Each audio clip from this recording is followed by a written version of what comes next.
Welcome to our channel. Today we how to transfer money from PayPal to Regions Bank. Quick method, step by step, clearly. Open your PayPal app or website and log into your account. Once you're logged in, locate the wallet section on the home page.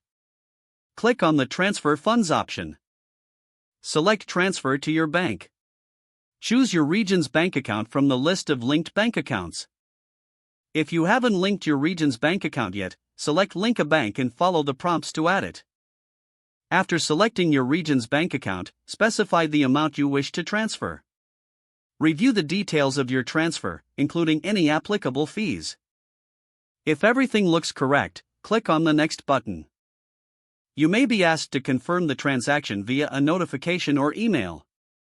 Once confirmed, wait for the transfer to process. Typically, transfers to your Regions Bank account can take 1 to 3 business days to complete. You will receive a notification from PayPal when the transfer is successful. Check your Regions Bank account to ensure the money has arrived. If you encounter any issues, visit the PayPal Help Center for assistance. If the page does not load, refresh the browser or try again in a private or incognito window.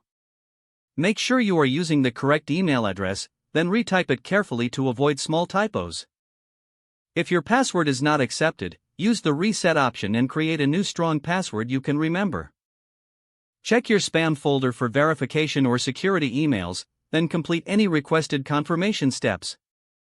Enable two-factor authentication if available to improve account security and reduce unauthorized access risk. After signing in, review your profile details so your contact information and settings are accurate and current.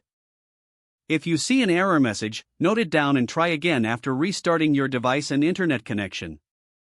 Log out when you finish, especially on shared devices, to keep your account and payment information secure.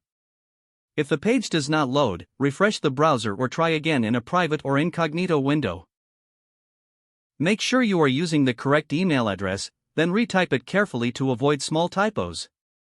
If your password is not accepted, use the reset option and create a new strong password you can remember. Check your spam folder for verification or security emails, then complete any requested confirmation steps. Enable two-factor authentication if available to improve account security and reduce unauthorized access risk. After signing in, review your profile details so your contact information and settings are accurate and current. Don't forget to like this video and subscribe to our channel for more step-by-step tech guides.